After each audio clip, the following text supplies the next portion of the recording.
A growing number of law enforcement agencies in Minnesota are officers from schools. It has to do with a new state law prohibiting the school officers from using some forms of restraints.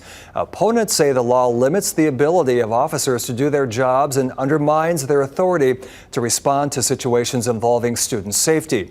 Our Megan Zempel spoke with some of our own local law enforcement today to learn more about how they feel about the situation and what they say needs to be addressed to keep our students safe.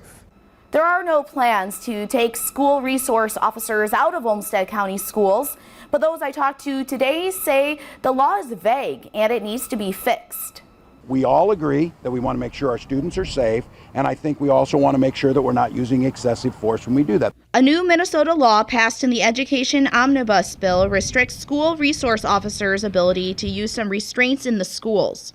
This includes the prone position, which means being on the stomach. This is often used to handcuff someone. Law enforcement agencies across the state have spoken out against the new law, saying it creates an unsafe situation for officers and for students. Olmsted County Sheriff Kevin Torgerson says the law is flawed. When it is a use of force situation and there is a violent act happening, we have to do some things that, normal people aren't going to be doing, and it may not look pretty, but unfortunately use of force at times is not pretty. It didn't get a hearing. It didn't get a session where law enforcement was involved in negotiations or discussions.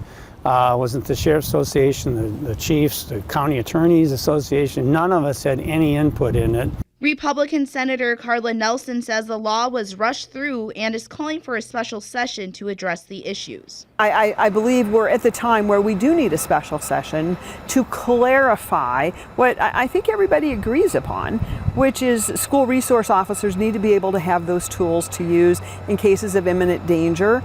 Olmsted County Sheriff's Office and Rochester Police Department say the SROs are staying in the schools.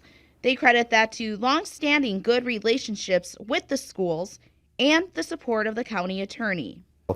We're comfortable that the working relationship and the work we've done over the last few years and clearly setting roles positions us in a better place than some school districts and some police departments might have been. This law just needs to get cleaned up. It's bottom line. It's contradicting itself. And it's very confusing. On Tuesday, Governor Walz said he's open to the possibility of a special session. Some districts have felt uncomfortable, or police departments felt uncomfortable where it's at. We're trying to work out some compromise with them. I don't know on that spectrum if that's going to mean a special session, or like Rochester and Bloomington, where we were at today, that they've been able to work it out and said that it's fine, and we're here. So I think we're still continuing to work on it. Only the governor can call special session. We will continue to follow this in the weeks and months ahead. Megan Zempel. All right, Megan Zempel in our newsroom tonight.